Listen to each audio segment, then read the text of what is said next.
Hello and welcome to our book series. In this book series, I'll be reviewing books that I've read that have been life-changing, whether it shifted my perspective or gave me some insight on how I go forward living my life now. Today's book review is White Fragility by Robin Diangelo.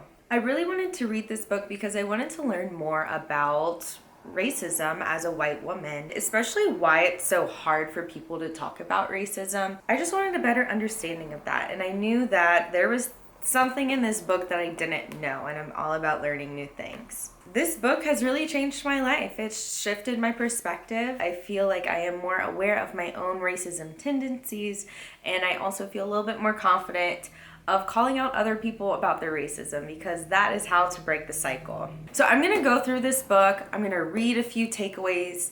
I earmarked a lot of pages that really spoke to me and resonated. So I'm going to kind of go over those. This is basically the highlights that I received from this book. So to start off, and like on page 19, it says, to understand racism, we need to first distinguish it from mere prejudice and discrimination. So prejudice is a prejudgment about another person based on the social group to which that person belongs. Prejudice consists of thoughts, feelings, and including stereotypes, attitude, generalizations that are based on little or no experience and then are projected onto everyone from that group. Our prejudice tend to be shared because we swim in the same cultural water and absorb the same messaging. So if you are white and you grew up in a majority white school, a lot of your prejudices are made up from that, your experiences of being in an all-white community. So, okay, this part's interesting too. People who claim not to be prejudiced are demonstrating a profound lack of self-awareness. This self-awareness about your prejudice is the way to start. You've got to be aware that you have it, and we all have it. So people who are also not claiming to be prejudiced are also demonstrating the power of socialization. If you're someone who doesn't think you're prejudiced, it's a great example of how you've been socialized to think that way. So it says, we have all been taught in schools, through movies, and from family members, teachers, clergy, it's important not to be prejudiced. So we grew up thinking this way, you can't be prejudiced. It may be easy to just say, I'm not prejudiced, but when you say that, you're totally dismissing this opportunity to learn, to grow, and change the future. So it says, unfortunately, prevailing belief that prejudice is bad causes us to deny its avoidable reality.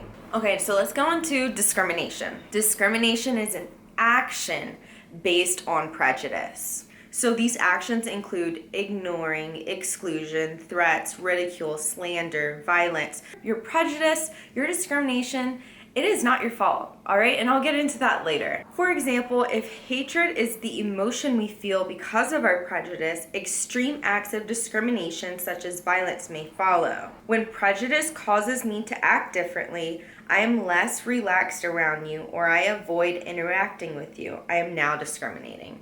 So until your prejudice causes you to create action, then it becomes discriminating.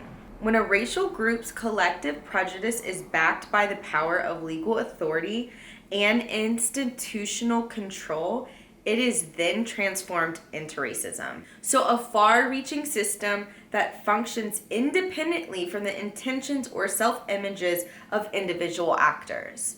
It's basically saying that racism is a structure, not an event. It's not something that just happens once and you call it racism. It's usually backed by legal authority. So when a racial group's prejudice is backed by legal authority and institutional control, that is racism. So when someone who is an authoritative figure backs the discrimination, backs the prejudice of a collective group, then it becomes this structural racism. So this authority and control transforms individual prejudice into a far-reaching system that is no longer dependent on the good intentions of the individual actors. It then becomes the default of a society and is reproduced automatically. Racism is a system. This explains why when someone calls you out for being racist, they're not calling you, the individual, racist. Place. Down. Whenever someone calls you out on your racism, you have to understand that you are not at fault personally for this. Because racism happens when it is backed by a legal authority, it has just trickled down into the actions we do today. When someone calls you out for it, it's simply showing you, highlighting the fact that, hey, this thing that you're doing is racist because you've learned it from this structural thing. And the problem is people take it way too personally. It's really not your fault. It's not anyone's fault but the legal authorities that have implicated this system of racism. Individual whites may be against racism, but they still benefit from a system that privileges whites as a group. These advantages are referred to as white privilege, a sociological concept referring to advantages that are taken for granted by whites and that cannot be similarly enjoyed by people of color in the same context, like government, schools, community, workplace. Just because we're stating that racism privileges whites does not mean that individual white people do not struggle or face barriers. That's not what we're talking about here. All right, so let's talk about aversive racism. Aversive racism is a manifestation of racism that well-intentional people who see themselves as educated and progressive are more likely to exhibit. So examples of this are rationalizing racial segregation as unfortunate but necessary to access good schools. Rationalizing that our workplace are all virtually white because people of color just don't apply. Avoiding direct racial language and using radical code terms such as urban, underprivileged, diverse, sketchy, and good neighborhoods. Denying that we have a few cross-racial relationships by proclaiming how diverse our community or workplace is. If you work at an all-white place or if you own an all-white firm and you're having trouble hiring people of color, aversive racism would be just to say, like, no one's applying here. No people of color are applying here. It's not my problem. Like, you're totally dismissing the fact that people of color are not applying. Like, that's a problem right there. You need to kind of take action and figure out why people aren't applying. So what aversive racism really does, it's maintaining this comfort, right? You're kind of justifying these somewhat racist tendencies. Basically, it's going back to the white person, right? You're protecting this white privilege, you're protecting this positive image. You don't want to look bad because you're doing these things. So the whole like good, bad, racism, not racism is just a total false dichotomy. Because what happens is when you categorize yourself into not racist, because obviously like no one wants to be racist, right? So when you categorize yourself in not racist, you totally close the door to doing work. The good bad binary certainly obscures the structural nature of racism and makes it difficult for us to see or understand. Equally problematic is the impact of such worldview on our actions. So if as a white person I conceptualize racism as binary and I place myself on the not racist side, what further action is required of me? No action is required because I am not racist. Therefore, racism is not my problem, it doesn't concern me, and there is no further action that I need to do. This worldview guarantees that I will not build my skills in thinking critically about racism or use my position to challenge racial inequality. So it immediately closes the door to do any sort of inner work. Closes the door for you to analyze your prejudice, your discrimination, and any way that racism has impacted you structurally. So a little bit more about white fragility. Why it's so hard for white people to talk about racism. Whites invoke the power to choose when, how, and to what extent racism is addressed or challenged. Thus, pointing out white advantage will often trigger patterns of confusion, defensiveness, and righteous indication. These responses enable defenders to protect their moral character against a perceived attack while rejecting any culpability. Focusing on restoring their moral standing through these tactics, whites are able to avoid the challenge. So one way that whites protect their position when challenged on race is to invoke the discourse of self-defense. This is classic, and this is definitely something that I've experienced too. My initial reaction when I am faced with my own racism is to defend. Like, I want to defend myself. I want to make sure that they know, like, I'm doing the work, I'm doing this, I'm doing that. But that's totally besides the point, right? Because then you're reversing the conversation back to you, which is a no-no. It's not about you. It's not about your white privilege. It's about learning about this other side, this other perspective that can be life-changing. Life-changing because it can change the structural, systematic racism that we see today and that are impacted by. Although self-defense may be an initial reaction, you need to have the awareness around when it's happening, and so you can move forward and actually learn something and change the structure that has been implemented into your life. More about white fragility. Let me also be clear that the term white fragility is intended to describe a very specific white phenomenon. White fragility is more than just mere defensiveness or whining. It may be conceptualized as the sociology. Why is that so hard to say? Sociologically of dominance.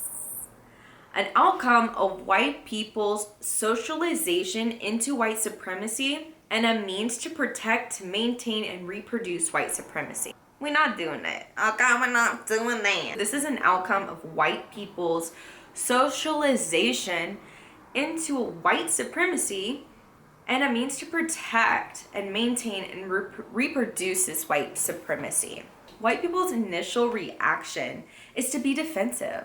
So you can never have a conversation with someone who is just trying to defend themselves, playing the blame game, playing the shame game. That just goes nowhere. So you really have to be aware of these things. And it is super uncomfortable.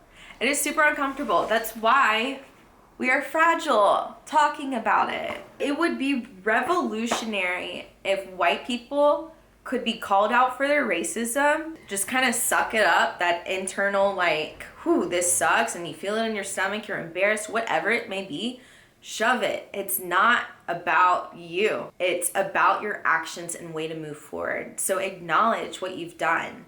Figure out how you can fix it moving forward. Okay, next time and apologize. I'm so sorry that it came across that way. That was not my intention.